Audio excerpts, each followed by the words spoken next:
Bismillahirrahmanirrahim. Assalamualaikum warahmatullahi wabarakatuh. Waalaikumsalam. Kita lanjut lagi ya diskusi kita yang sebelumnya tentang literasi anak Islami untuk negeri. Ya, insya Allah nanti kita akan mengupas banyak pertanyaan yang ada di sini ya. Sudah masuk ada 10 pertanyaan dengan anak-anak pertanyaannya. Alhamdulillah sudah bergabung juga dengan kita para pemateri di sini ada Mbak Lina, Mbak Andini, Mbak Briani dan juga Mbak Nazri. Terima kasih banyak sudah meluangkan waktu untuk kita semuanya di sini. Kita sharing juga ya di sini nanti ya. Ada banyak pertanyaan nih. Boleh langsung aja nggak atau bagaimana? Nanti insya Allah akan ada hadiah dari saya gitu ya. Ada buku Talas Pelangi ini cara Asik. dan juga buku saya sama Mbak Andini ini buku Mau. buku Nak Bunda Ingin Resign ya, masih ada stok jadi kita bikin hadiah aja ya, nggak apa-apa. Oke. Pertanyaan pertama ya, dari Bunda Husna, ini ibu rumah tangga di Kota Batu Malang ya. Apa ada grup bagi penulis sangat pemula ya yang berminat di literasi anak ya? Mungkin Mbak Andini nih bisa memberikan informasi ke kita, apa ada grup-grup bagi penulis sangat pemula nih yang mereka pengen gitu ya menjeburkan diri ke literasi anak. Ya kalau misalnya kita mau cari-cari sih banyak kayaknya ya. Bahkan ternyata di sini barusan dapat info kalau Mbak Lina dan suami punya grup latihan menulis gitu. Wow. Jadi sebenarnya kalau mau cari pasti banyak banget grupnya. Coba Mbak Lina, kira-kira grup menulisnya punya Mbak Lina dan suami seperti apa? Itu bukan grup penulis, ini kira-kira cocok nih untuk Oh gitu. Kalau bisa sih, sebenarnya kan ada banyak yang mungkin pengen tahu informasi banyak ya tentang literasi anak gitu ya. Mungkin grup-grup yang bersifat umum atau nanti dari biasanya kan kalau dari kelas itu nanti bisa pesertanya masih bertahan di situ itu ya, ingin dapat ilmu lebih banyak lagi. Ya, biasanya bertahan terus nanti ada grup-grupnya. Kalau di saya sih ada sih grup literasi anak Indonesia ya. Di situ berkumpul para penulis juga gitu ya, para ilustrator itu, tapi memang belum banyak gitu. Dan itu bersifatnya umum gitu, nggak khusus atas nama pencipta cendekia juga enggak. Jadi kita di situ biasanya masih sekedar share informasi aja, misalkan ada info penulisan naskah lowongan naskah ke penerbit gitu ya, ada lomba-lomba, ada kayak kemarin ada gerakan literasi nasional ya, kayak gitu aja sih informasinya. Masih umum gitu ya, mungkin dari Mbak ada grup penulis gitu ya yang bisa diinfokan ke kita. Kalau saya sendiri yang itu grup penulis bacaan anak. Kalau grup penulis bacaan anak pun dari usia, nggak ada batas usia, ada yang dari sempat anak SD juga share tulisan, dan tiap hari Jumat kan ada, kita tuh kirim satu naskah tulisan buat di komentar teman-teman penulis yang lain yang senior itu. Yang di Facebook itu ya? Iya, di Facebook ada grup penulis bacaan anak. Namanya penulis bacaan anak. Oke. FPBA, Forum Penulis Bacaan Anak. Forum Penulis Bacaan Anak. Nah, itu yang saya tahu dan memang saya masuk di situ. Iya. Saya ingat itu, tapi memang belum begitu aktif sih. Yang dipelopori sama Bu siapa Mbak? Beliau Bu Ari sama Mas Ali Muakhir. Oh iya betul. Ya bisa deh nanti teman-teman join ya di situ ya, yang pemula yang pengen tahu lebih banyak tentang literasi anak. Oke. Ada tambahan lagi mungkin dari Mbak Dini juga? Grup literasinya Mbak Emma itu bagus banget. Jadi setiap beberapa kali itu kita ada kelas gratis dari beberapa penulis-penulis yang lain. Jadi kalau misalnya saya sebagai seorang ilustrator jadi bisa memahami, oh ternyata kalau dari sudut pandang penulis itu yang seperti ini ya ternyata gitu. Jadi lebih enak ketika misal nanti kerja sama dengan penulis gitu Mbak. Kalau dari saya sebagai ilustrator seperti itu. Nah itu Literasi anak Indonesia. Kenapa Mbak? Di Facebook banyak sekali grup-grup penulis, tapi memang kita harus bisa dilihat sih di dalamnya deskripsinya tentang ke arah mana gitu.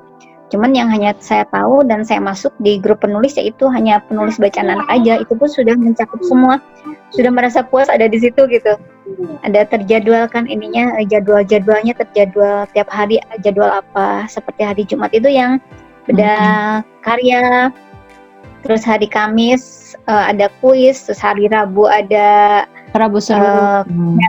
pamer karya, Rabu seru gitu. Di situ banyak. Iya. Jadi bisa kepoin grup itu, teman-teman yang mau belajar nulis. Ya, bisa join banyak ya nanti ya. Ya. Jadi cukup ya dari situ infonya. Nanti teman-teman bisa gabung sih di grup Facebook namanya Forum Penulis Bacaan Anak gitu ya. Kalau mau di WA bisa kontak saya. Oke. Lanjut ke pertanyaan kedua. Ini dari Bu Rosi, seorang guru di Surabaya. Pertanyaannya, Bu, bolehkah disampaikan trik dalam alur penyampaian atau penulisan konten buku anak agar anak-anak ringan dalam membaca, tetapi materi berbobot bisa masuk dengan menyenangkan. Nah, gimana nih trik-triknya nih? Trik penyampaian alur penulisan konten ini, alur itu kan menulis tulisan anak pun beda-beda ya, tergantung usia. Jadi sebaiknya kita memahami dulu tahapan usianya berapa. Seperti saya menulis tentang mengenal Allah itu, mengenal Allah yang bagian doa misalkan. Kalau misalkan kita cerita kepada anak usia SD, kan ada doa adalah panjang sekali kan runtutannya. Doa itu adalah apa-apa gitu menurut, apalagi usia SMP, menurut istilah, menurut apa. Tapi karena ini penyampaian untuk balita, jadi kalimat-kalimatnya dibuat sederhana gitu. Jadi hanya satu kalimat atau dua kalimat. Misalkan kayak gini, doa artinya meminta. Jika kita memiliki keinginan, kita bisa berdoa kepada Allah. Simple, tapi arti doa, inti doa itu sendiri dipahami oleh anak. Kita meminta gitu. Terus dalam penulisan konten pun harus untuk anak-anak lebih didukung dengan ilustrasi ya. Jadi kata-kata sedikit dan ilustrasi pun ikut menjadi mendukung gitu. Misalkan dalam halaman itu yang tentang doa artinya meminta, jika kita memiliki keinginan kita berdoa kepada Allah. Di ilustrasinya itu ada anak yang sedang berdoa, misalkan dia berdoa, ya Allah sayangi kedua orang tuaku. Nah, jadi ada sama-sama saling mendukung gitu antara naskah dan anak dengan ilustrasi. Jadi dalam cerita anak tuh ilustrasi tuh benar-benar sangat diperlukan. Jadi apa ya istilahnya? Jadi nggak ada ilustrasi tuh tidak lengkap. Jadi harus ada ilustrasi yang saling melengkapi gitu. Terus misalkan ada satu lagi, walaupun teksnya hanya itu, ada gambar ilustrasi seorang anak misalkan yang ingin punya sepeda, sama lagi berdoa, ya Allah aku ingin sepeda. Nah, itu kan sederhana kan? Boleh kan ke anak pengen sepeda, pengen apa gitu. Jadi dibuatlah konten yang sederhana mungkin, alur sederhana yang sesuai dengan usia tahapan anak itu sendiri. Itu mungkin Mbak. Jadi sebenarnya kita harus tahu juga ya target usianya itu untuk rentang berapa gitu ya, sehingga targetnya nggak ketinggian juga gitu ya, sesuai dengan usianya. Mungkin untuk tahapan awal itu, kalau yang saya rasakan ya, pengalaman itu pengen menumpahkan semua ide itu ke dalam buku gitu, sehingga anak-anak itu langsung paham. Jadi overload di satu apa namanya mungkin ya, di satu buku atau satu karya gitu. Padahal sebenarnya kita kan cuma perlu satu topik ya di dalam satu cerita, misalkan seperti itu ya. Jadi karena mungkin keinginannya menggebu-gebu dari kita untuk menulis ya, pengen ini pengen itu, akhirnya semuanya pengen dituliskan gitu ya gitu. Jadi memang harus iya sih, ada, kalau tambahan dari saya itu sih, ada, kita harus mengerem juga sih keinginan untuk apa itu tadi, menumpahkan semuanya itu. Jadi yang pertama tadi kita harus tahu usianya ya, tahapan usianya seperti apa, sehingga nanti dibuat alur sederhananya, kemudian didukung dengan ilustrasi. Nah, kalau dari para ilustrator ini gimana? Apa ada tambahan mungkin dalam penyampaian pesan ya di dalam buku anak gitu ya, sesuai dengan usianya? Kalau pengalaman Mbak Andini gimana? Jadi kalau mau mengilustrasikan gambar untuk anak-anak itu memang agak susah-susah gampang ya Mbak, karena tiap objek yang kita pilih itu kan nanti bakal pengaruh ke bagaimana ketika anak itu menerima gitu. Kayak misal yang paling mengejutkan tuh kemarin waktu saya gambar di buku inspiratif Saul Belia itu kan untuk menggambarkan manusia yang lucu gitu kan, saya bikin kakinya itu supaya jadi kecil gitu kan. Itu ada beberapa ibu-ibu yang tanya kepada saya gitu kan, anaknya itu tanya gitu kan, loh Umi ini kenapa kok kakinya kecil gitu, tanya ke saya juga bingung gimana ya membahasakan gitu. Jadi memang tiap gambar, tiap objek yang kita pilih itu berarti memang sebisa mungkin ketika nanti anak bertanya itu kita bisa menjawab gitu. Karena visual itu kan yang paling cepat masuk ya gitu Mbak. Hal yang kecil aja bisa ini ya dilihat ya sama anak-anak itu, yang kita mungkin nggak terpikir untuk membahas itu gitu ya. Iya betul. Iya anak-anak itu memang jeli sih untuk melihat sesuatu gitu ya, kemudian mencerap itu gitu, sehingga jadi apa ya, jadi input buat mereka gitu. Jadi memang harus lebih hati-hati. Iya. Ada tambahan lagi untuk yang pertanyaan nomor 2? Itu memang penulis itu jadi diberikan seolah menjadi tantangan ya. Saya pernah menulis anatomi tubuh. Dulu kan saya basicnya dari perawat, menulis tentang anatomi. Materi yang saya dapatkan waktu kuliah kan begitu detail ya tentang anatomi tubuh untuk usia mahasiswa kan. Nah, saya diminta menulis untuk usia balita. Wah, ini saya pikir materi kuliah harus dijadikan balita gitu. Iya, tantangan banget. Jadi benar-benar dibuat sesederhana mungkin. Jadi kan kalau misalkan orang dewasa yang baca misalkan kok gini sih gitu kan, kayak gini. Selain alat pencernaan, di bagian dalamku itu ada yang dinamakan ginjal gitu. Ginjal fungsinya menyaring darah di tubuh. Darah disaring supaya bersih. Kan simple ya, darah disaring supaya bersih. Nah itu kalimat sederhana itu udah digobrol sama editor, memang seperti itu, darah disaring supaya bersih. Padahal kalau dalam kalimat panjangnya, dalam teorinya gitu kan kedokteran, kok darah disaring, jadi nanti memang dibuat sesederhana mungkin itu mikirnya lumayan lama gitu. Iya. Ya itu aja sih, jadi memang membuat naskah anak itu dibaca lagi, diulang lagi, ini anak-anak ngerti enggak gitu, sampai ada kan banyak sekali sekarang yang itu ya Mbak, tes dulu ke anak-anak ya. Sebelum cetak tuh dites dulu, ada beberapa penerbit yang daminya tuh diperlihatkan ke anak-anak membaca ketertarikannya seperti apa, ngertinya nggak seperti apa gitu. Iya, Sekarang iya. seperti itu. Mm-mm. Biar sesuai targetnya ya, gitu. Biar nggak ketinggian itu tadi kali ya. Iya. Iya sih. Cukup untuk pertanyaan kedua, Iya. triknya. Oke. Kita masuk ke pertanyaan ketiga ya.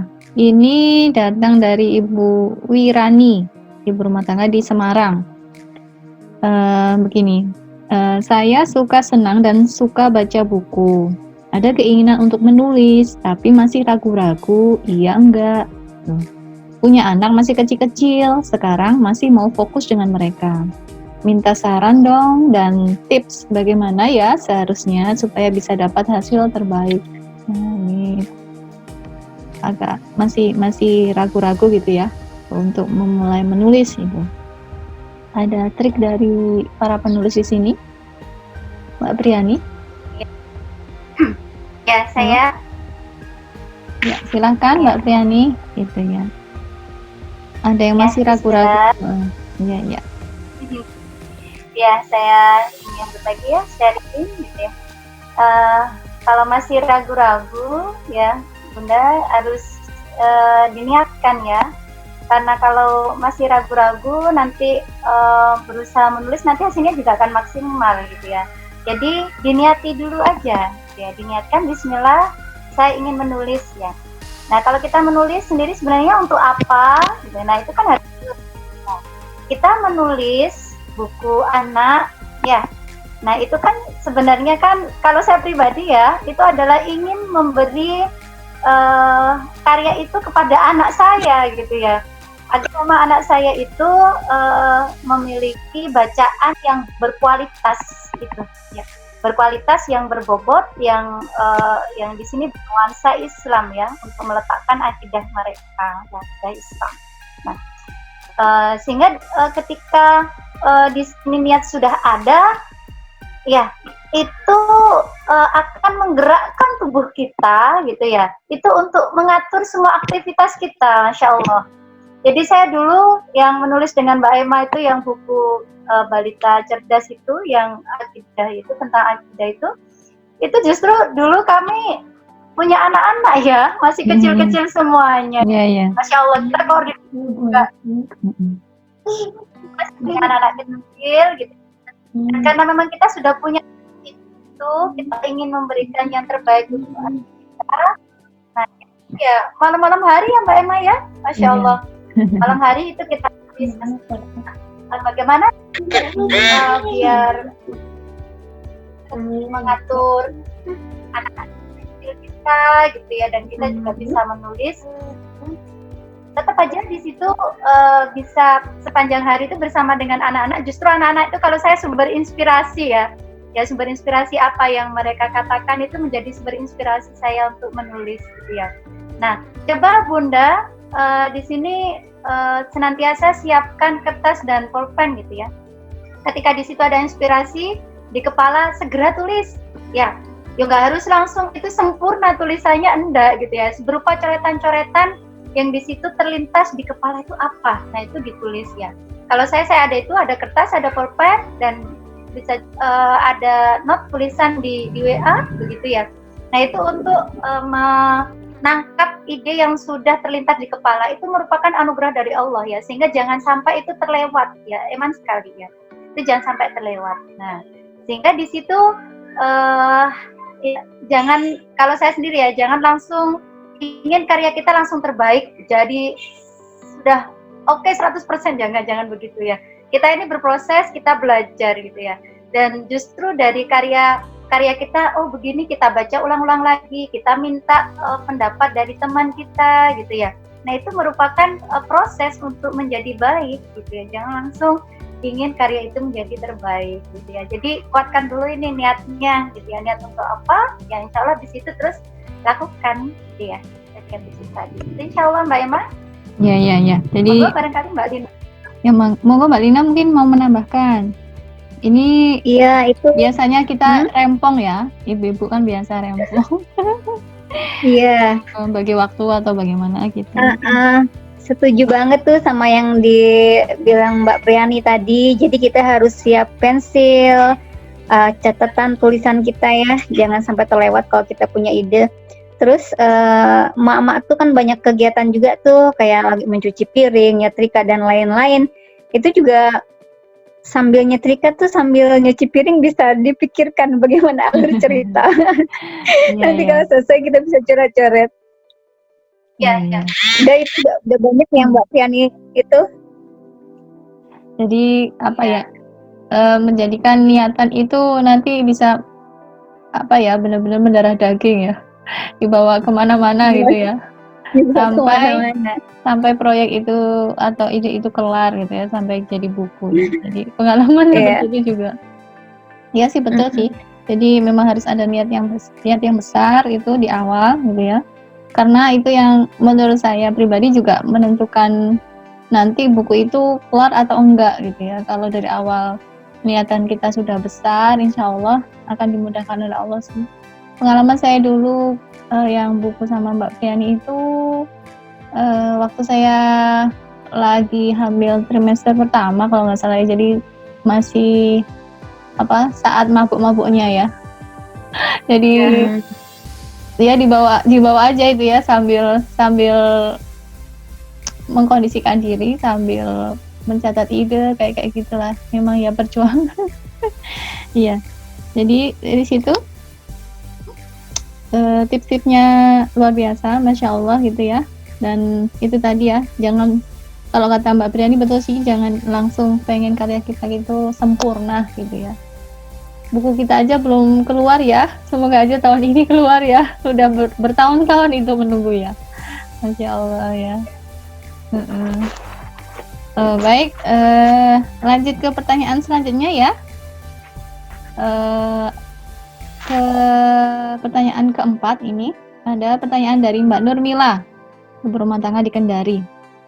Pertanyaannya seperti ini, bagaimana menumbuhkan dan mempertahankan mood menulis? Nah, ini soal moody gitu ya. Bagaimana menumbuhkan dan mempertahankan mood menulis sedangkan menjadi ibu rumah tangga itu sangat banyak kerepotannya ya. Nyambung dari pertanyaan nomor 3 ya, kerepotan domestik yang harus diselesaikan. Tapi setelah semuanya rampung, kadang tinggal capeknya gitu. Jadilah tertidur dan gak jadi deh nulisnya, wassalam gitu. Dedeknya tidur, kitanya ikut. Iya sih, memang biasanya begitu. Ya, nanti gimana nih dari para penulis kita nih? Monggo silahkan. Nyambung dari tadi. Monggo Mbak Lina atau Mbak Priani, monggo silahkan. Saya juga dulu pernah berpikir begitu loh. Jadi udah banyak alasan kan, capek lah ini apa gitu. Tapi setelah dipikir-pikir itu ternyata hanya alasan saja gitu ya. Dan ketika kita mempunyai keinginan, kita ingin bisa menulis, dan kita kan sama punya waktu 24 jam. Iya. Jadi memang masalahnya di pembagian waktu aja. Jadi bisa di sela-sela waktu, siapa Bu Nirmala tadi ya? Nurmila. Ya.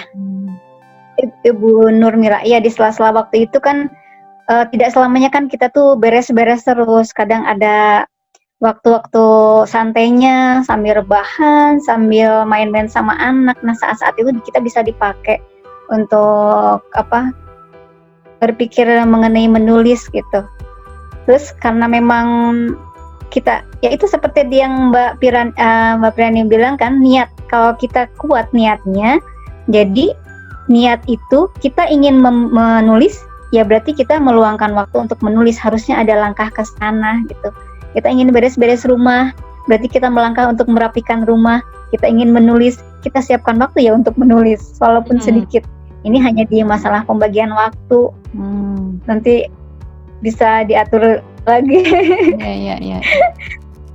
Ya. Jadi tentang manajemen waktu gitu ya, mengambil waktu di sela-sela mungkin me time atau apa ya gitu ya. Walaupun sedikit, insya Allah ada lah gitu ya. Kemudian yang kedua niatnya tadi ya. Tadi jaga niatnya gitu ya. Insya Allah berarti tidak mencari sisa waktu ya, tapi meluangkan waktu. Iya, meluangkan. Ya. Kalau dari Mbak Priani ada tambahan? Saya menambahkan ya. Ya.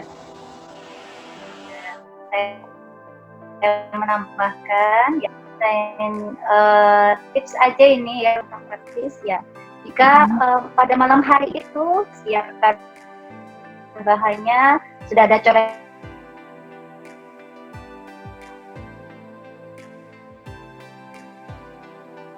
menuliskannya saja ya tuh kita sudah membuat jadwal kita ingin menulis, maka tidurnya jangan larut-larut, bisa tidur di awal ya, dan itu alarmnya itu dinyalakan gitu, dan niat memang sebelum kita tidur itu benar-benar mohon kepada Allah, doa kepada Allah, ya Allah saya ingin niat menulis nanti pada jam 2 misalnya gitu ya, mohon nanti saya dibantu untuk bangunkan saya ya Allah. Itu doa kita kepada Allah, karena kan kalau tadi katanya tertidur, ya berarti kan itu sudah bablas ya, nggak bisa terbangun. Nah, maka di sini memang harus ada upaya-upaya itu ya, untuk bagaimana biar kita bisa bangun di malam hari. Karena kalau bagi emak-emak memang waktu yang menurut saya efektif untuk menulis di laptop ya, yaitu pada waktu malam hari, ketika anak-anak sudah tidur terlelap ya.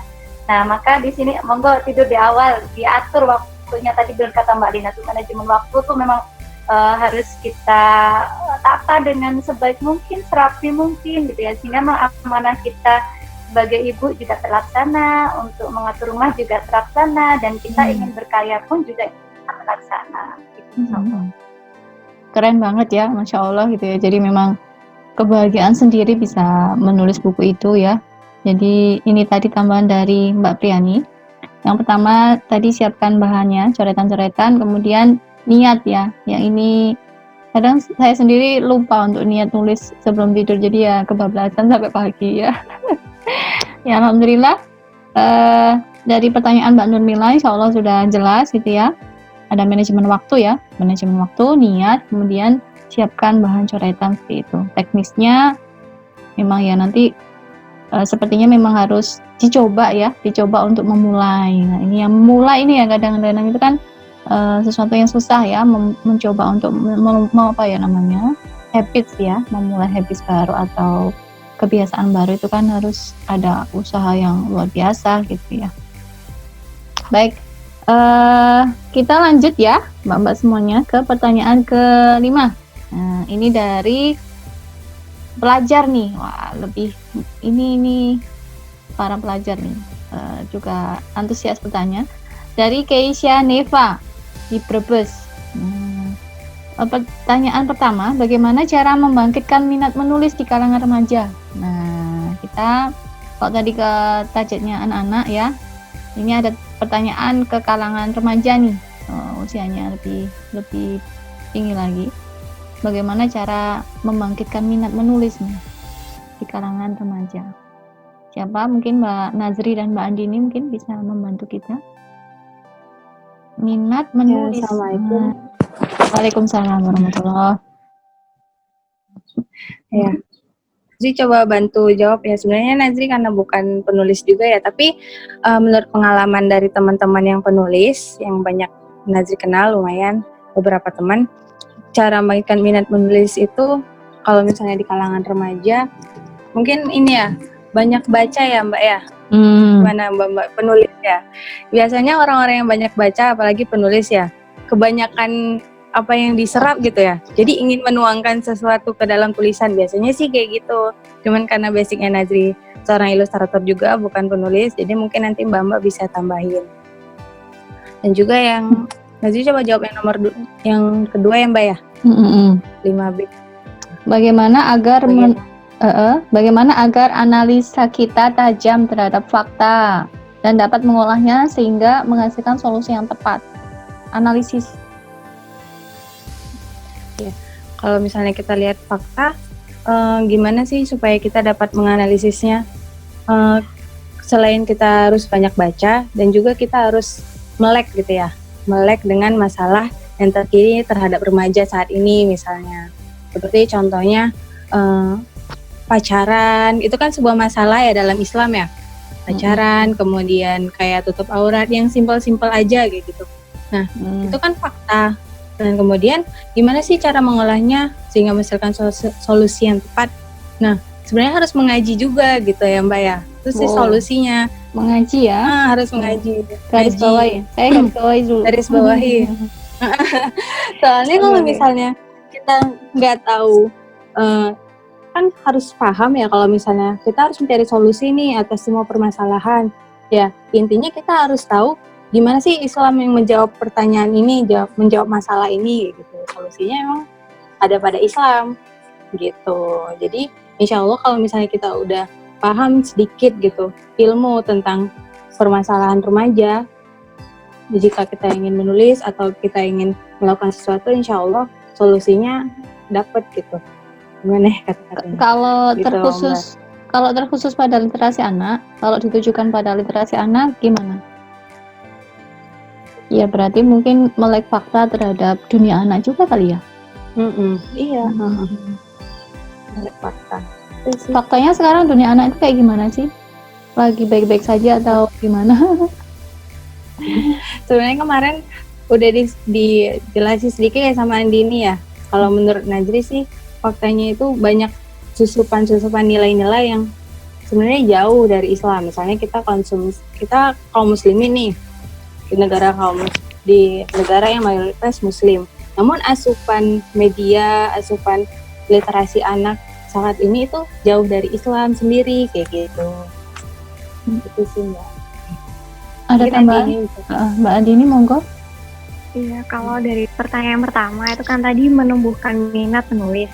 Sebenarnya untuk menumbuhkan minat kepada semua bidang apapun itu, yang pertama harus kita cari itu adalah strong why-nya gitu. Kenapa aku harus menulis?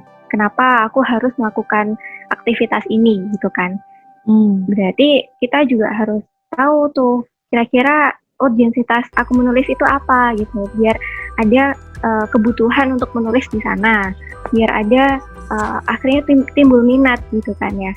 Berarti kalau misal kita mau lihat, saya hubungkan tadi dengan yang Mbak Emma atau Mbak Nazri katakan gitu kan, bahwasanya sekarang literasi anak itu atau literasi remaja misal ya, karena yang tanya remaja, memang sudah banyak, alhamdulillah sekarang buku-buku anak, buku-buku agama, buku Islam itu kan memang kalau kita lihat penjualannya paling tinggi ya akhir-akhir ini gitu. Buku yang paling banyak diminati itu adalah buku agama, terutama buku anak-anak gitu. Nah, tapi kalau misalnya kita mau lihat-lihat lagi, kita teliti lagi gitu kan, ternyata literasi yang disiapkan ini, yang dijual di pasaran ini ternyata belum seideal itu gitu. Kalau misalnya dikonsumsi oleh anak-anak muslim, apalagi generasi-generasi yang kita ingin bahwa mereka bisa melanjutkan kehidupan Islam yang sempurna, yang menyeluruh gitu kan ya. Betul. Kalau misal kayak yang kemarin saya cerita yang keputus itu ya, bahwa saya sekarang itu banyak buku-buku yang halus gitu ya, memasukkan ide-idenya tuh sangat halus gitu kan. Kadang dari kontennya bagus, tapi dari gambarnya, ilustrasinya itu yang memperlihatkan kalau misalnya dari ilmu visual tuh namanya subliminal message Mbak gitu. Jadi gambar subliminal message. Jadi gambar-gambar yang dia itu memang bukan objek utama gitu, kayak misal backgroundnya atau warnanya gitu kan, bentukan-bentukannya, bentukan shape-nya gitu, yang ternyata itu membuat kita masuk ke dalam alam bawah sadar kita gitu kan. Kayak misal kalau yang paling banyak kita temukan faktanya itu kalau di film kartun ya, mungkin karena saya anak visual jadi lihatnya banyak ke visual gitu kan. Kayak misal di kartun, bener nih ada Tom and Jerry gitu kan lagi bertengkar misal, tapi bisa jadi di belakangnya itu ada gambar-gambar yang tidak senonoh gitu. Nah ini meskipun tidak terlihat, walaupun cuma muncul 1 detik, itu bisa merasuk ke alam bawah sadar anak-anak gitu.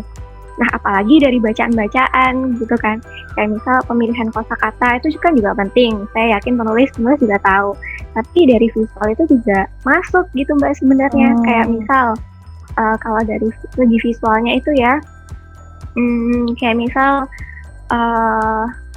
gambaran-gambaran yang shape-nya tuh buat kita itu nggak ngerasa kalau itu jorok, tapi ternyata itu bentukannya itu mirip sesuatu yang tidak boleh diperlihatkan ke anak-anak, misal kayak gitu. Itu bisa masuk ke alam bawah sadar mereka gitu. Atau apalagi kalau misalnya kontennya mendukung, kayak misal yang kemarin saya cerita. Jadi ada penyusupan kayak misal legalisasi LGBT. Itu kan sekarang kan lagi marak tuh ya. Bahkan dibiayai oleh PBB gitu. Bagaimana supaya LGBT itu bisa diterima oleh masyarakat gitu kan. Nah, yang paling bahayanya ternyata nggak cuma di area-area yang orang dewasa gitu kan, kayak misal seminar apa gitu, tapi juga masuk ke buku anak-anak gitu. Kayak kemarin kan heboh tuh beberapa tahun yang lalu ada buku anak-anak yang dia itu membahasakan bahwasanya berkasih sayang itu tidak hanya kepada laki-laki dan perempuan, tapi juga bisa laki-laki dan laki-laki, dan itu normal gitu. Kontennya seperti itu. Dari konten udah bahaya, apalagi dari visualnya yang mendukung gitu kan. Apalagi kita tahu kalau memberikan ilmu pada anak-anak itu kan seperti menggores di atas batu gitu kan, yang pasti akan melekat sampai mereka buta. Jadi nggak heran kalau di barat itu sekarang banyak sekali anak-anak LGBT gay yang itu udah dari umur remaja, dari umur 12, 10 tahun, 13 tahun, atau bahkan bisa jadi transgender di usia segitu gitu.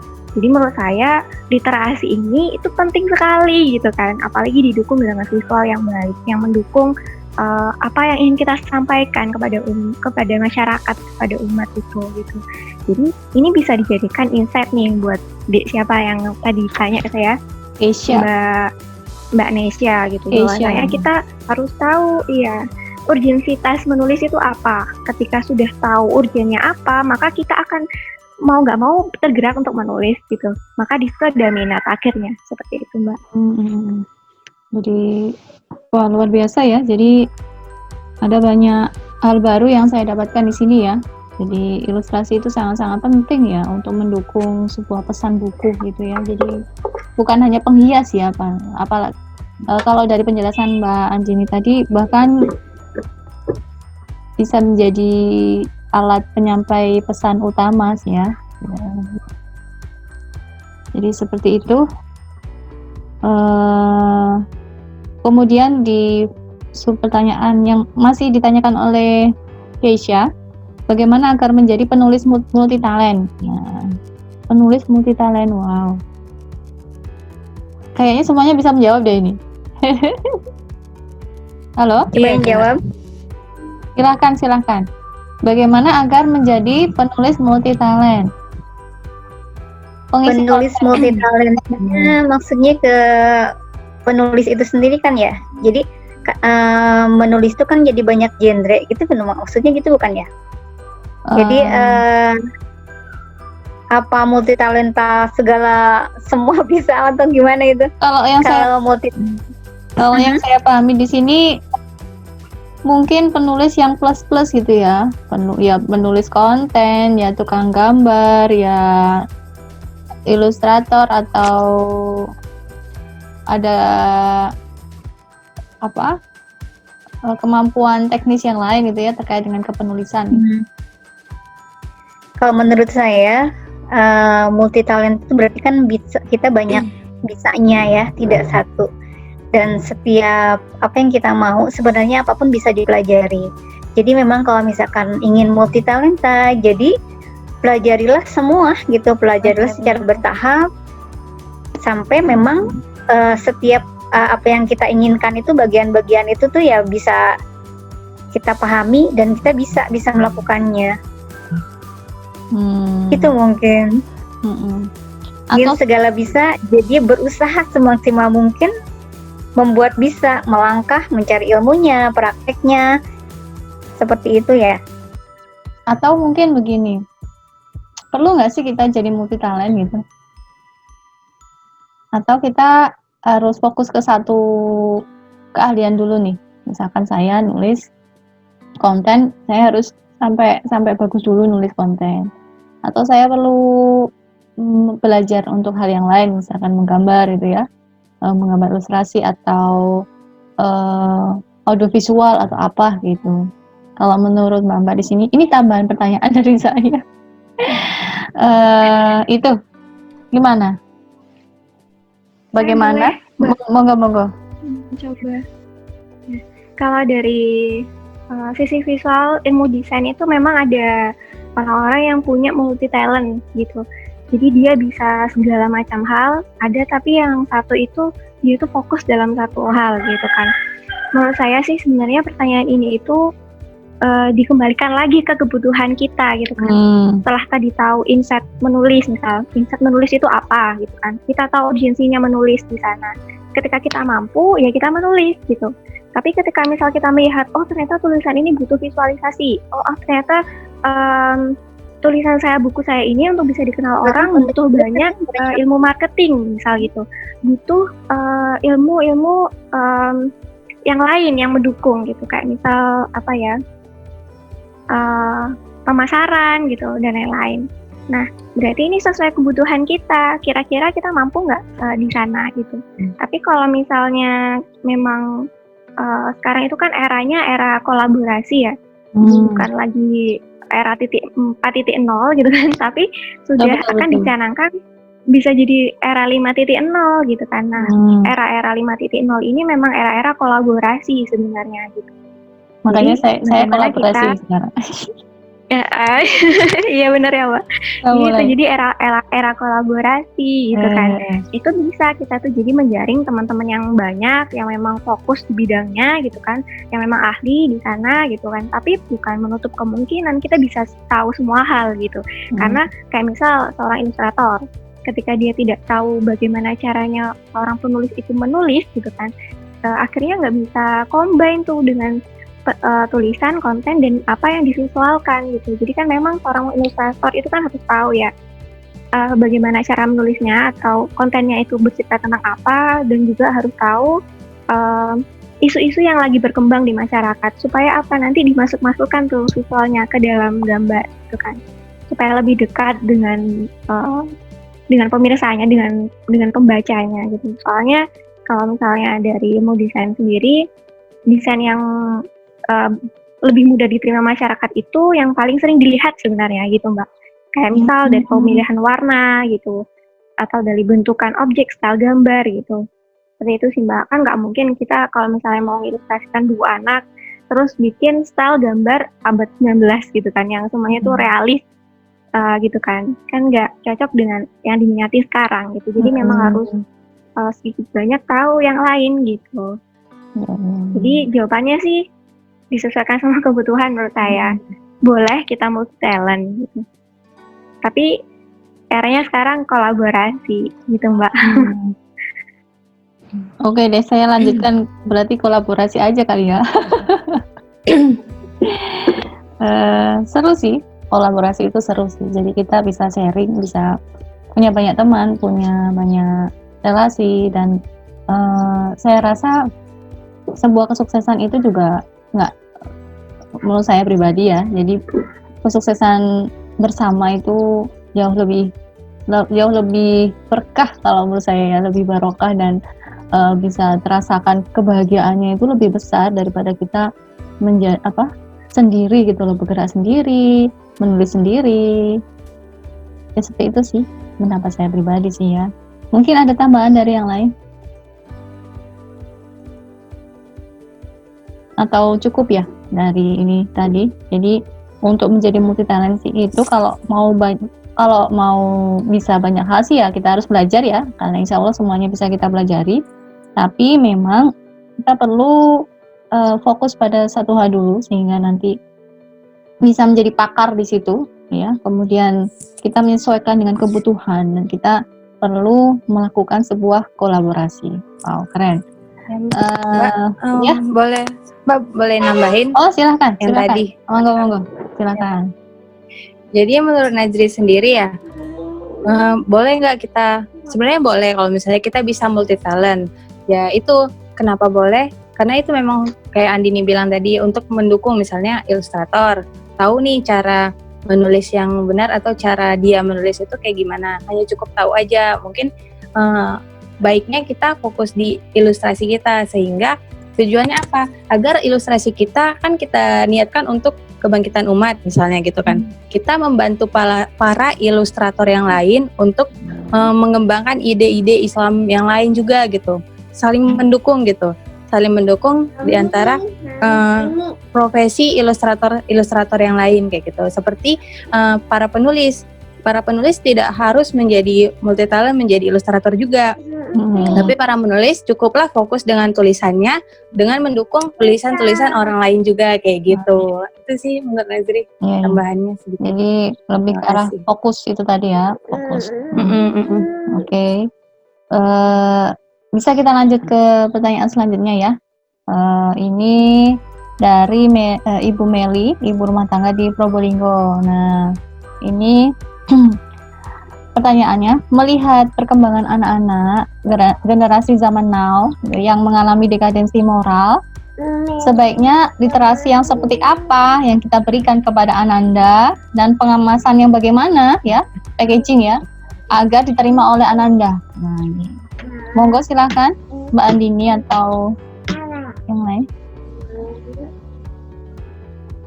Literasi seperti apa sih yang kita berikan kepada Ananda, kemudian soal packaging atau pengemasannya gitu, sehingga nanti bisa diterima oleh anak-anak. Silahkan. Menarik kalau kita ngobrol tentang dekadensi moral ya Mbak. Sebenarnya kan kalau kita lihat tantangan buat ibu-ibu di era sekarang itu sangat besar, dengan gempuran teknologi, terus gempuran dari materi-materi yang asing yang banyak dimasukkan gitu kan ke banyak bacaan dan tontonan anak-anak kita dan kita sendiri gitu. Saya sebagai seorang calon ibu gitu ngerasa kalau ini sudah masalahnya besar banget nih gitu kan. Tapi saya coba sharing-sharing ya, walaupun belum berpengalaman gitu merawat anak-anak, merawat anak gitu. Dekadensi moral sendiri itu kan ada timbul ketika misal anak-anak kita mencontoh gitu kan ya. Anak itu kan fitrahnya dia ketika kecil mencontoh orang tua gitu. Ketika beranjak dewasa akhirnya mencontoh lingkungan, mencontoh teman, melihat, mendengar, membaca apa-apa yang dilihat di luar rumah gitu. Mungkin kita dengan anak gitu kan. Tapi anak itu kan nggak mungkin rumah kok ya. Jadi dia pasti keluar rumah, jalan-jalan, baca-bacaan buku yang ternyata bisa jadi bacaan ini atau lingkungannya itu mendorong dia untuk menjadi anak yang ternyata jadi LGBT itu nggak apa-apa ya gitu kan, misalnya gitu. Atau misal kalau kita lihat sekarang itu kan zamannya K-Wave ya, Korean Wave, dari situ aja banyak susupan-susupan kayak misal Korean drama itu kan ceritanya tentang percintaan terus. Nah itu ada sih, saya pernah lihat gitu kan. Jadi pakai salah satu cerita ini kayak fanfiction gitu Mbak. Jadi fanfiction itu nulis cerita yang tokoh-tokohnya itu idol-idol gitu. Nah itu sampai masuk ke ini buku-buku anak-anak gitu kan. Buku yang nulis anak-anak gitu.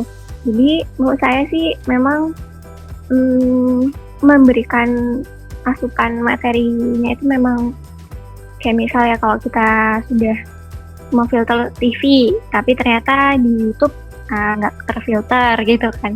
Jadi kita kayak lomba di situ, lomba memberikan memasukkan ide kali ya.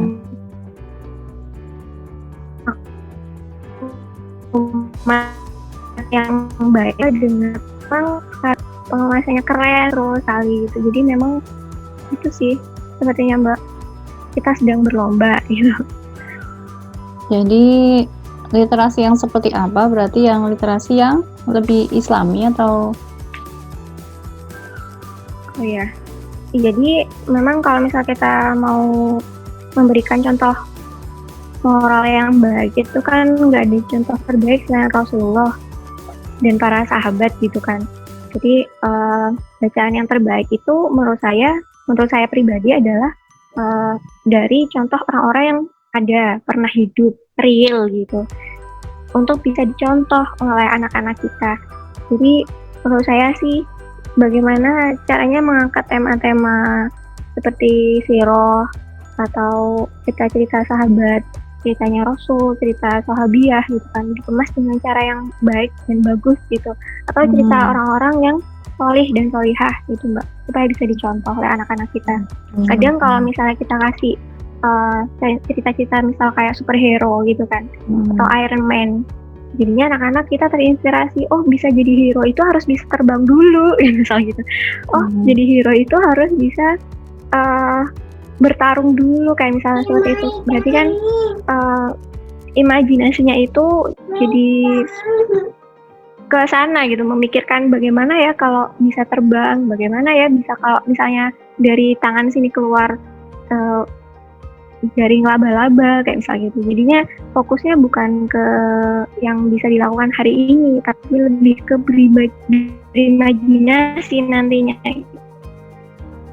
Kalau saya konten buku terbaik dari orang-orang yang solih dan soleha yang pernah hidup gitu Mbak.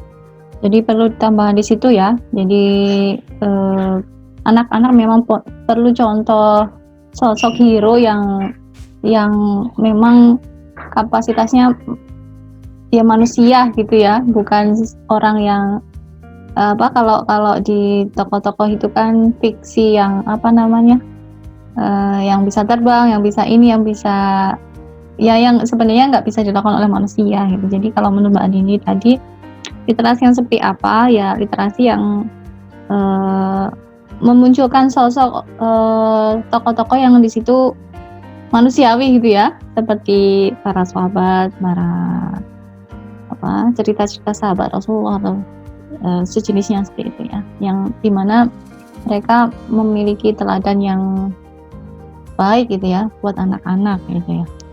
Sepertinya ini ada hubungannya dengan pertanyaannya dari Bu Arenta ya. Ini beliau dari Bima, seorang ibu rumah tangga, dokter part-time. Sejak lama saya ingin menulis buku anak, berawal dari hobi membacakan buku untuk anak. Namun kadang menemukan konten atau bahasa yang kurang sreg. Sambil membacakan, saya memperhatikan respon anak, dan memang momen paling excited di cerita fiksi atau yang menggambarkan kehidupan sehari-hari. Nah, yang saya tanyakan, bagaimana membahasakan sirah Rasul, para sahabat maupun tafsir Quran dan hadis menjadi kisah yang ringan untuk anak-anak? Karena kalau kebanyakan dibacakan kisah fiksi, saya kebingungan dengan imajinasinya yang sering mengejutkan. Nah, ini mungkin nyambung dengan jawaban dari yang sebelumnya tadi ya, soal sirah sahabat ini. Gimana nih? Sirah Rasul, para sahabat, tafsir Quran, sehingga menjadi sesuatu yang ringan untuk dibaca anak-anak itu. Mungkin bisa disambung oleh Mbak Briani dan Mbak Lina sebagai penulis buku anak. Itu juga ya, saya? Ya, silakan Mbak. Saya juga merasakan hal yang sama ya, ada memperhatikan respon anak ketika dibacakan buku fabel, buku binatang dengan sirah. Memang beda. Anak-anak lebih cenderung menyukai fabel gitu ya. Saya juga melihat. Jadi ini, terus saya berpikir apa sih? Harus, ini kan sayang ya kalau cerita-cerita Rasulullah itu tidak disampaikan. Seperti tadi yang Mbak Andini bilang, ini tuh perlu banget untuk anak-anak usia sekarang. Nah, bagaimana supaya anak-anak jadi bahasanya ringan, terus anak-anak jadi suka gitu ya? Ya. Cenderungan pilihan anaknya bukan ke situ. Nah, saya juga membeli buku-buku sirah. Jadi buku-buku sirahnya buku yang ditulis dengan gaya-gaya beda. Sekarang tuh ada buku sirah sahabat Rasulullah tuh yang dituliskan dalam seperti buku petualangan. Ada buku siapa tuh yang sekarang baru? Ada yang ditulis dengan gaya dongeng sebelum tidur. Jadi kita bisa memilih menyampaikan kepada anak-anak dengan gaya-gaya penulis yang berbeda. Bentar. Gak apa-apa, si kecil. Ya, sebenarnya kalau kalau dari saya pribadi sih mencoba ya, kemarin mencoba menuliskan ide tentang para sahabat gitu ya. Kebetulan kerja bareng Mbak Anini ya, alhamdulillah gitu ya. Ini rezeki banget gitu ya. Kalau istilah orang Jawa itu tumbuh ketemu tutup gitu ya. Jadi saya mencoba kalau di situ sih masih berupa non fiksi ya Mbak. Jadi saya ambil dari buku Fadila Amal itu. Jadi ada beberapa kisah para sahabat yang masih kecil itu, usianya rentangnya di situ masih kecil, masih belasan tahun gitu. Saya pengennya di situ menggambarkan kisah para sahabat itu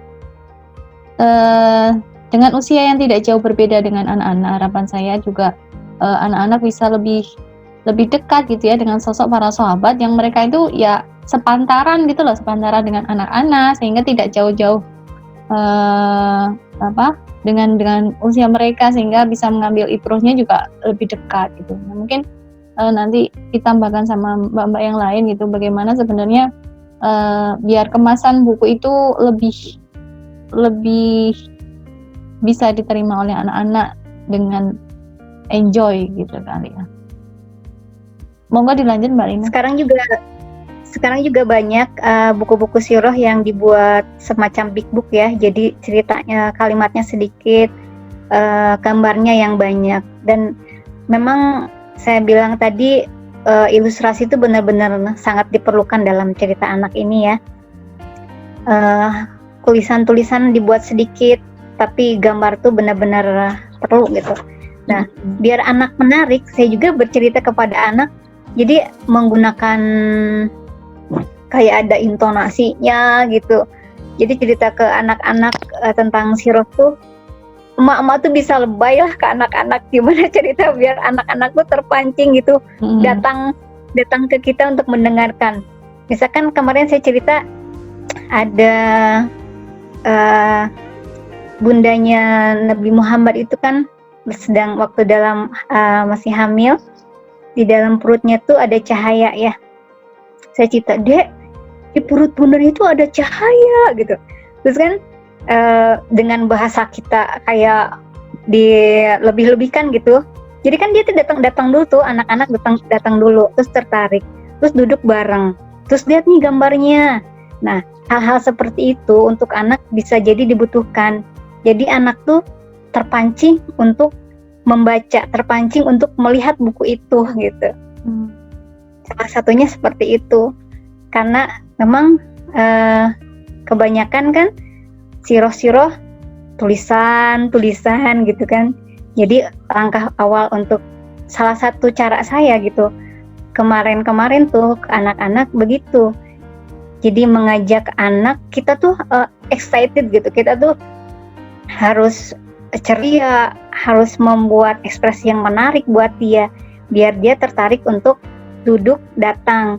Nah begitu dia sudah tertarik, kita sedikit-sedikit menceritakan pahlawan-pahlawan di Islam itu gitu. Mungkin itu saja. Kalau pengalaman dari saya pribadi kemarin membacakan bukunya Mbak Iza Anissa itu yang versi komik itu juga seru banget gitu ya. Anak-anak bisa ketawa terpinggal-pinggal dan saya pun juga ikut happy juga gitu ya, karena memang di situ lucu gitu cara penyampaiannya, kemudian visualisasinya itu lucu. Jadi bisa berarti ini ya, coba kita cari lagi di toko-toko buku, sebenarnya sudah ada beberapa buku gitu dan banyak ya seri sirah Rasul, para sahabat, dan juga tafsir-tafsir yang itu tadi ya, packagingnya atau kemasannya itu juga menarik gitu. Tapi memang ya kalau menurut saya kita perlu tambah lagi gitu ya untuk menyemarakkan itu gitu. Mungkin ada tambahan dari yang lain, silakan. Ya Mbak, mungkin menambahkan sebagai new mom ya, yang selama ini hanya belajar dari teori-teori dan melihat orang ya, mungkin kalau misalnya untuk gimana sih cara mungkin mengajak anak ya dengan literasi, gimana sih supaya dia tuh juga excited dengan literasi anak yang ada sekarang ini. Mungkin ini peran ibu sangat penting ya, peran ibu sangat penting. Kita itu ikut andil gitu, ikut andil dalam membacakan atau tahu gitu apa yang sedang dibacanya, sehingga ketika misalnya si anak ini lagi membaca misalnya buku tentang Sirah Nabawiyah, tentang perjalanan kisah Rasul gitu kan, kita itu misalnya dia misalnya tidak sedang lagi baca buku, kita itu ikut misalnya ketika kita melihat sosok Al-Amin di luar dia baca buku, kita juga mengkisahkan seperti itu. Jadi keterkaitan antara ketika dia baca buku, setelah dia baca buku kita ceritakan kembali gimana nih Al-Amin itu gimana gitu kan, Rasulullah itu bisa dipercaya, tidak pernah bohong, seperti itu. Kita ikut mendukung apa yang dibacanya, ditambah mungkin konteks yang lain, misalnya ada anak yang tipenya itu tidak suka membaca tulisan yang banyak gitu ya Mbak ya. Kita bisa dengan cara berikan visualnya aja kayak gitu, atau dengan cara kayak tadi istilahnya itu kayak read aloud gitu ya, dengan menceritakan atau mendongengkan kembali. Misalnya kita sudah membaca, kita mengetahui kisahnya. Sebenarnya kan buku itu hanyalah media aja ya Mbak ya, media untuk menyampaikan pesan. Tidak mesti anak itu harus membaca, kita wajibkan baca nih 15 menit satu hari, kamu harus baca gitu. Kan nggak mungkin seperti itu. Kita sebenarnya bisa loh menyampaikan media tersebut lewat lisannya kita gitu, mengajak mereka untuk mengetahui apa sih isi buku tersebut lewat kita yang mendongengkan kayak gitu. Itu sih. Jadi nggak harus anak itu harus baca dengan tulisan yang harus lihat bukunya kayak gitu, nggak mesti kayak gitu. Jadi kita juga harus ikut andil sih intinya. Melibatkan diri kali ya, melibatkan diri sehingga masuk gitu ya. Jadi nggak cuma nyuruh doang gitu ya, tapi kita ikut terlibat gitu. Iya benar. Iya. Ini penting banget sih kalau menurut saya tuh. Ini juga bisa menjadi buat kita ya para ibu ya, menjadi momen bonding dengan anak-anak itu ya.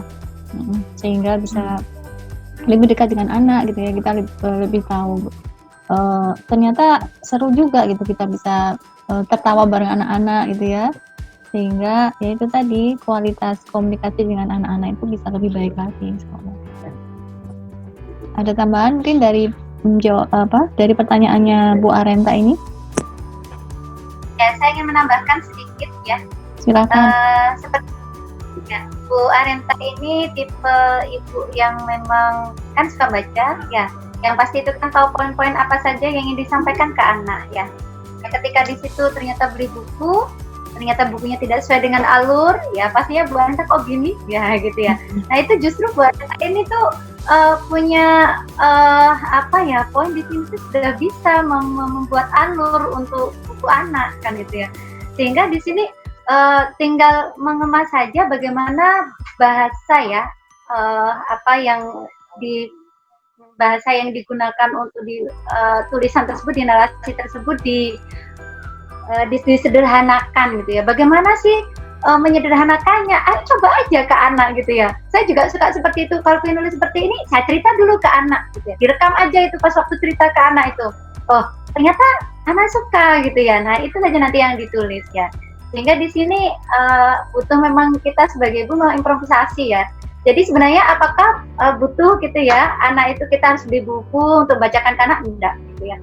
Kalaupun ibu sudah punya buku-buku Sirah Nabawiyah dan apa, itu sebenarnya sudah modal utama ya untuk bercerita ke anak dengan gayanya ibu, dengan cara penyampaiannya ibu sendiri. Nah, tapi jika memang di situ kesulitan ya tidak apa-apa tadi. Silakan bisa memilih buku-buku anak yang memang sudah ada. Dan kalau bisa ya Bu Arenta ini berkontribusi kan gitu ya. Jadi penulis juga ya. Buku. Ya. Boleh. Gitu ya. Ayo kan gitu. Nanti itu buku karyanya Bu Arenta itu adalah buku dengan bahasanya Bu Arenta yang bisa jadi itu akan pas dengan tipe anak dari ibu-ibu yang lain. Sehingga di sini semakin menambah buku kita tentang Sirah. Jadi, aduh saya nggak mau nulis buku tentang Sirah, kan itu sudah ada bukunya tidak begitu gitu ya. Kan di sini lebih menambah anak itu yang di situ pastinya akan ya Pak, insya Allah kita kan tidak berpikir buku saya harus bestseller gini-gini kan, enggak. Yang penting kita di sini berkontribusi kita memiliki jejak di dalam peradaban ini gitu ya. Sehingga kita ya jadi amal jariah kita seperti itu jawaban dari saya. Iya.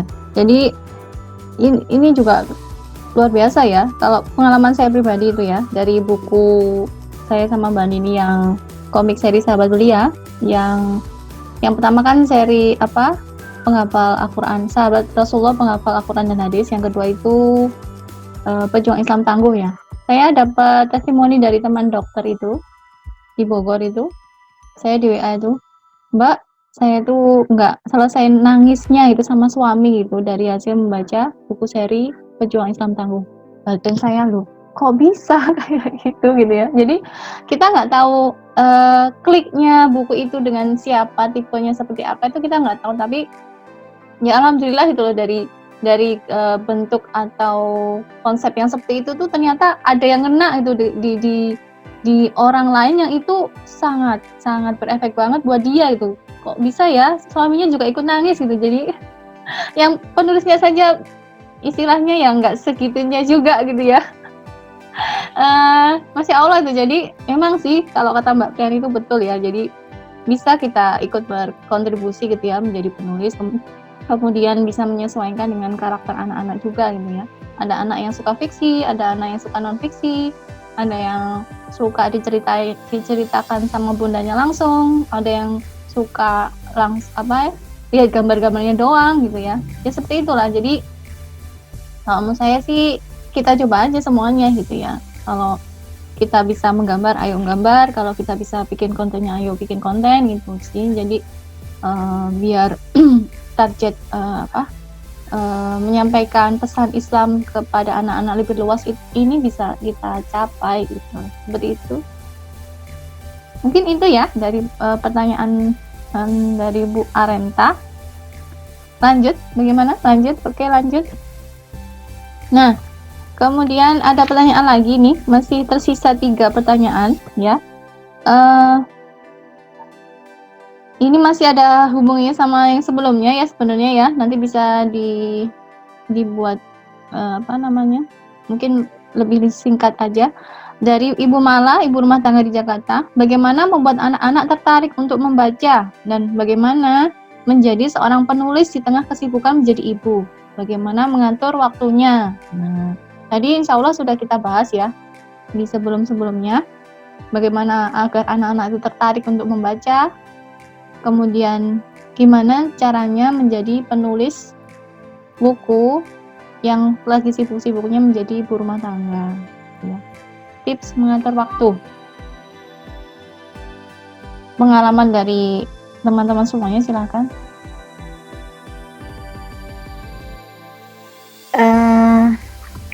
Membuat anak tertarik membaca tentunya dengan kayak tadi tuh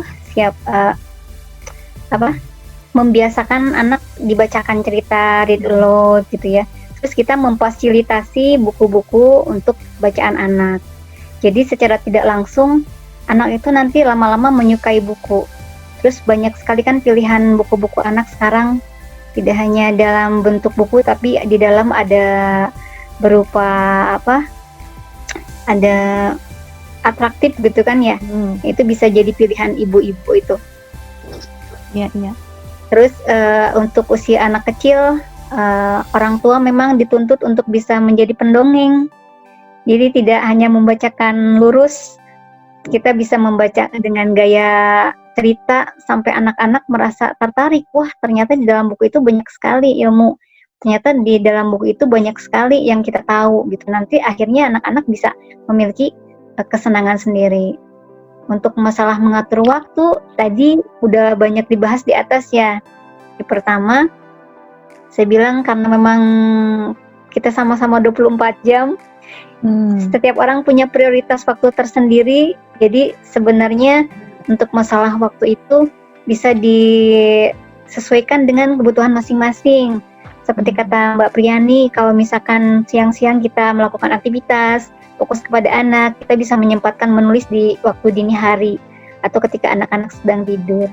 Insya Allah kalau misalkan niatnya kuat, terus kita berdoa dimudahkan, bisa kok mengatur waktu. Masya Allah itu ya, keren. Jadi sesuai dengan kebutuhan dan itu tadi ya. Kemudian kita berusaha untuk tidak mengorbankan anak kali ya, atas Iya. mungkin ambisi ibunya untuk menulis buku. Harusnya memang begitu ya. Jadi manajemen waktunya itu harus diupayakan sebaik mungkin ya. Dari yang lain mungkin ada mau menambahkan? Ya, saya menambahkan ya Monggo Mbak. tentang bagi anak-anak tertarik untuk mau membaca ya. Ya tadi sudah sampaikan banyak beberapa oleh Tadalina ya. Nah kalau saya nambahkan di sini ini kita sebagai role modelnya ya. Jadi kita itu sebagai contohnya anak-anak. Jadi kita dulu yang suka baca ya. Jadi kalau anak itu kan suka niru, terutama untuk anak usia dini nih ya. Itu Umi sedang baca, oh aku juga akan ambil buku dia. Ya, kita ambil buku. Nah ini kayak kedua anak saya, Zara Zaira itu dia belum bisa membaca, tapi Masya Allah suka bacanya luar biasa gitu ya. Sampai bukunya di mana-mana, ditumpuk di mana-mana gitu ya.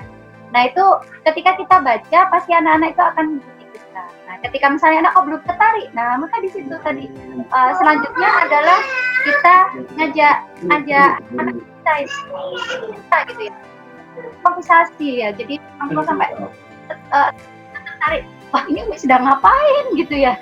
Nah seperti itu kan insya Allah nanti itu akan menjadi gimana ya anak-anak itu, wah seru nih, ini seru gitu ya, seperti itu ya. Monggo, berarti kita harus suka baca juga ya, jangan menuntut anak, ayo kamu suka baca gini-gini, tapi ternyata kita nggak berikan. Iya. Ya nggak bagus. Terus ada satu lagi tuh, jadi dalam buku yang kita baca, kita bisa menjadikan nama anak itu jadi tokoh. Biasanya anak lebih semangat ikut. Jadi kita ganti nama tokoh di buku itu dengan tokoh anak kita gitu. Terus kan betul. apalagi kalau misalkan nama tokohnya bagus, dia akan ikut positif, ikut semangat. Wah, saya ternyata hebat gitu. Salah satunya seperti itu. Iya. Iya sih, saya juga mempraktekkan ini, Mbak. Jadi ada buku boardbook itu Aku Sayang Kakak, Aku Sayang Adik itu namanya saya ganti gitu sama namanya anak-anak sehingga mereka jadi oh ternyata sayang kepada adik itu seperti ini gitu, sayang kepada kakak itu seperti ini gitu ya, betul-betul. Baik ya, ada tambahan lagi? Kita masuk ke pertanyaan selanjutnya ya. Apa dari Bu Sania, ibu rumah tangga di Yogyakarta, apa saja bedanya menulis buku cerita anak dengan menulis buku untuk dewasa? Wah, ini jelas beda ya. Bagaimana, Mbak Lina mungkin? Menulis cerita anak tentu disesuaikan dengan bahasa anak, gaya cerita anak, bahasa anak, keseharian anak temanya kan. Kalau dewasa berarti arah sudut pandangnya tentu dari dewasa. Walaupun tokohnya anak-anak, tapi kita mengambil sudut arah orang dewasa bagaimana memperlakukan anak gitu. Bedanya kalau misalkan cerita anak, bagaimana menjadi anak-anak. Kita sebagai penulis walaupun udah tua harus belajar, harus ikut menjadi anak-anak dulu sepertinya kan ya. Ini yang jadi ya jelas tantangannya berbeda. Di situ ya.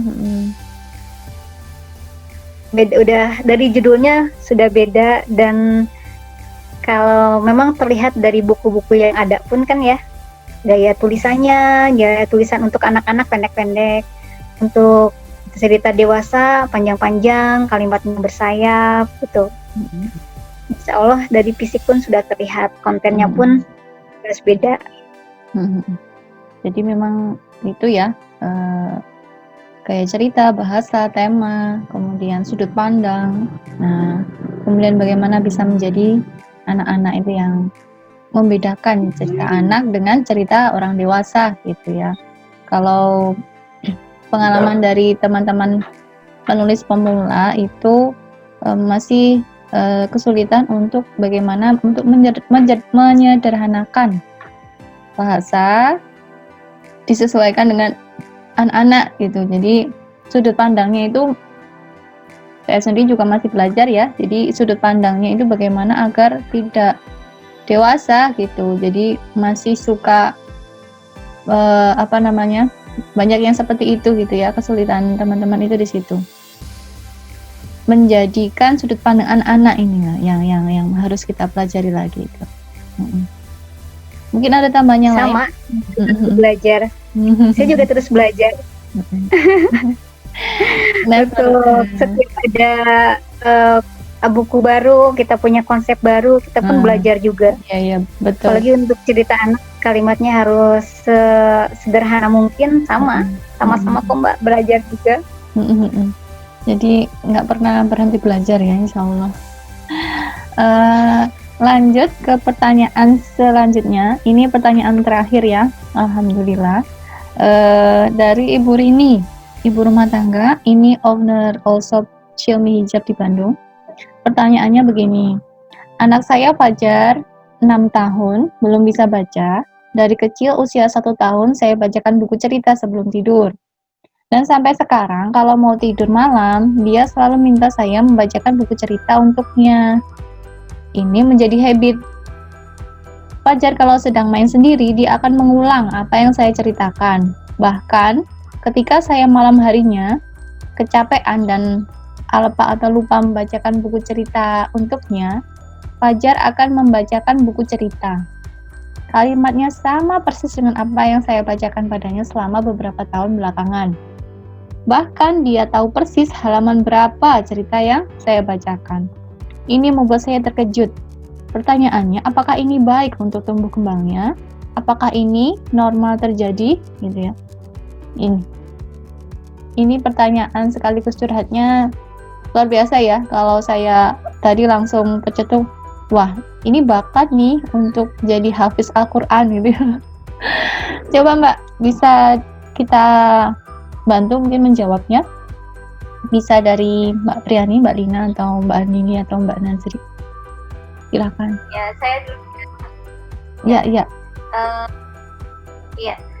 Tentang anak usia dini ya. Anak usia dini ketika di situ sejak kecil sudah kita biasakan, maka habit itu akan insya Allah akan terbawa sampai besar. Nah, ketika di situ dibacakan anak buku-buku anak dan dia bisa mengungkapkan dan dia tahu persis halamannya itu merupakan sesuatu hal yang memang normal ya, itu dimiliki anak karena memang otak anak usia dini itu luar biasa gitu ya. Dia bisa menyerap ya apa yang ada di sekitarnya gitu ya, dan dia bisa benar-benar optimal ya. Kalau ada penelitian itu kan sampai 80% itu kan otaknya berkembang di anak usia dini. Maka benar-benar di sini kan memang kita mengoptimalkannya. Nah, normal itu terjadi normal. Ya justru yang tidak normal itu ketika anak tidak distimulus ya, tidak distimulus dengan bacaan-bacaan yang Islami yang berkualitas. Ataukah di sini distimulusnya itu salah, yaitu malah distimulus dengan bacaan-bacaan yang di situ tidak membangun akidahnya, tidak membangun kebiasaan Islamnya, begitu ya. Nah, sehingga di sini idealnya anak ya memang seperti itu ya. Walaupun dia belum bisa membaca, yang penting dia cinta baca. Ya, dia bisa mengungkapkan apa yang dia lihat dari ilustrasi. Makanya benar-benar ketika ada ilustrasi itu sangat membantu anak itu bisa menceritakan ya isi buku tersebut ya. Ya ini cerita saja nih anak-anak saya, dia belum bisa baca, tapi kalau dia bacanya dari halaman 1 sampai halaman akhir itu dia bercerita dari gambar yang dia lihat gitu ya. Sampai dia bilang, alhamdulillah Mi, saya khatam buku ini. Ditumpuk buku dia khatam. Masya Allah gitu ya. Jadi karena apa gitu ya? Karena ya itu gitu ya, dia berimprovisasi gitu ya. Ini ceritanya begini-begini. Justru makanya di sini saya berpikir, oh penting ini orang tua itu untuk hati-hati memilih buku bacaan, terutama di sini untuk anak-anak yang masih usia dini, untuk anak-anak usia mumayyiz ya, yang dia masih dia bisa membedakan mana yang baik dan benar, tapi tetap harus butuh didampingi, seperti itu ya. Nah, makanya di sini penting orang tua untuk memilih buku-buku yang berkualitas. Hal yang seperti itu sudah bagus, luar biasa. Ini Bu Rini lanjutkan itu. Ananda di sini memiliki potensi luar biasa. Nanti kami berharap dia bisa jadi penulis buku atau jadi ilustrasi gitu ya. Biar yang memang sudah ada idenya di dalam kepalanya itu bisa tersampaikan ke sebuah karya. Ya. Baik, ada tambahan lagi? Ya, tadi saya tercetuk begitu ya. Berarti kan dia punya pacar ya. Alhamdulillah gitu, dia punya bakat atau kemampuan lebih gitu ya untuk coba bisa tahu persis loh halaman berapa cerita itu yang dibacakan. Berarti kan kalau kajiannya para ustadz itu bisa dibawa untuk nanti bisa menjadi penghafal Al-Quran gitu ya, sampai tahu halaman berapa, ayat berapa, kan itu luar biasa ya. Nah, mungkin ada tambahan dari yang lain, silakan. Kalau nggak ada, saya mungkin minta closing statement dari 2 kali kita mengadakan kegiatan diskusi semacam ini. Mungkin dari Mbak sekalian bisa memberikan closing statement atau ujangan untuk kita ya.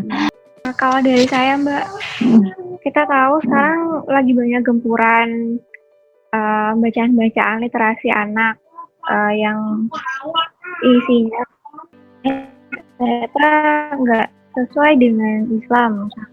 Jadi kesempatan punya bakat atau punya minat ke sana untuk bersama-sama untuk menambah literasi Islam itu lebih banyak gitu. Jadi biar sama-sama banyak nih gitu antara buku bacaan anak yang kurang cocok dengan Islam dengan buku bacaan yang memang bagus untuk generasi Islam masa mendatang gitu. Itu aja Mbak dari saya. Jadi kita perlu menambah ya dari Mbak Nini. Dari Mbak Nazri, silakan.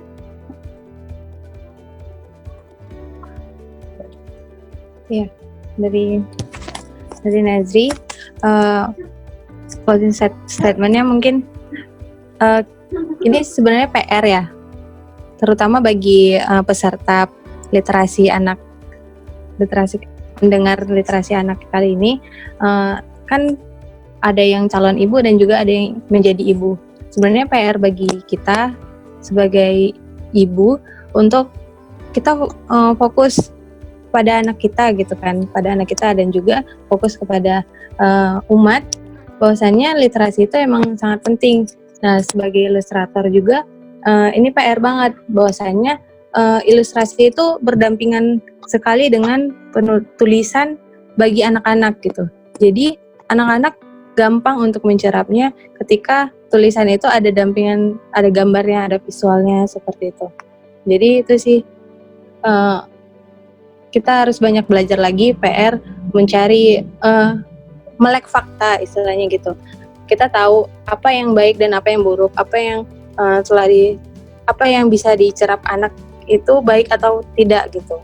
Lewat literasi kita perbaiki literasi, mau itu dengan membaca, mau itu dengan mendongeng gitu, seperti itu. Itu sih Mbak. Terima kasih. Ya, alhamdulillah.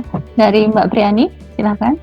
Ya, semangat untuk terus berkisah ke anak-anak, ya, semangat juga untuk kita menuliskan ide dengan bentuk tulisan atau bentuk gambar yang itu kita harapkan karya itu bisa bermanfaat untuk umat gitu ya. Jadi ayo ikut berkarya untuk umat gitu ya. Jangan sampai ide yang sudah diberi Allah di kepala itu disimpan sendiri di kepala gitu ya. Tapi di situ haruslah bisa dipersembahkan untuk umat agar menjadi amal jariah kita. Dan kemudian Mbak Rina, silakan. Dari saya sendiri, saya berharap walaupun sekarang tuh di era pandemi ya, banyak penerbit-penerbit yang mengundur jadwal terbit dan setidaknya terimbas dengan kondisi sekarang dengan wabah ini. Semoga walaupun begitu kita tetap semangat untuk berkarya. Ibu-ibu yang mempunyai banyak waktu di rumah juga lebih semangat untuk berkarya. Jadi nanti karyanya bisa menjadi buku atau tidak, tetap pasti akan bermanfaat gitu. Jadi kita semoga tetap semangat aja semuanya. Alhamdulillah, semua pemateri sudah memberikan closing statement ya. Alhamdulillahirrahmanirrahim, ya 2 edisi ya. Pada akhirnya kita mengadakan 2 edisi diskusi gitu karena tidak cukup ya, sebenarnya tidak cukup ya, sebenarnya cuma beberapa jam saja untuk ngobrolin soal literasi anak karena masih sangat banyak yang perlu kita bicarakan, masih banyak yang kita perlu diskusikan gitu ya. Kalau tadi kita bicara soal kolaborasi, masih banyak hal yang bisa kita kolaborasikan ke depan gitu ya. Saya harapkan dari Mbak Nazri, Mbak Priani, Mbak Andini, juga Mbak Lina ya, bersedia untuk kolaborasi dengan Kuncup Cendekia lagi. Semoga pertemuan kita ini, alhamdulillah, semoga pertemuan kita ini membawa berkah, barokah gitu ya. Dari kesimpulan 2 edisi ini ada beberapa catatan saya gitu ya. Jadi memang Islam memandang penting ya kedudukan literasi dalam perjuangan di jalan Allah gitu ya. Jadi semoga kita bisa memberikan kontribusi gitu ya, walaupun kecil gitu ya, dan penting bagi kita umat Islam itu untuk mengedepankan kekuatan literasi gitu ya, untuk kembali meraih kejayaan Islam yang meredup saat ini ya. Kuncinya memang kita harus konsisten untuk mempelajari Al-Quran dan hadis sehingga nanti bisa membuat naskah-naskah atau konten-konten yang lebih berkualitas dan sesuai dengan arahan Islam. Nah, alhamdulillah gitu ya. Kuncup Cendekia sudah mengadakan kegiatan ini, semoga mendapatkan ridho dari Allah Subhanahu wa taala. Amin amin ya rabbal alamin. Itu kalau boleh saya berpantun gitu ya. Sekarang kan musimnya pantun gitu ya. Bunga sakura, bunga seruni, mekar berkah di musim semi gitu ya. Literasi Islam untuk negeri, kalau bukan kita yang berkontribusi, siapa lagi gitu ya. Maka ayo kita berkolaborasi. Saya mohon maaf kalau selama 2 edisi ini ya, dari saya pribadi ada banyak kesalahan. Terima kasih Mbak Nini, Mbak Lina, Mbak Priani, dan juga Mbak Nazri mau join dengan kita semua ya. Mohon maaf ya atas segala kekurangan gitu ya. Sinyal-sinyal yang mungkin kurang bersahabat gitu ya. Semoga kita lebih bersahabat lagi ya. Kalau kata saya kemarin, bersahabat dengan sinyal ya, bukan bersahabat dengan corona gitu ya. Alhamdulillah acara kita sudah selesai. Nanti kita pilih nih 2 pemenang ya. Boleh nanti kita pilih, kita umumkan di WA group ya. Terima kasih sekali lagi saya aturkan. Mungkin next time kita bisa joinan lagi. Saya akhiri. Warahmatullahi wabarakatuh. Warahmatullahi wabarakatuh.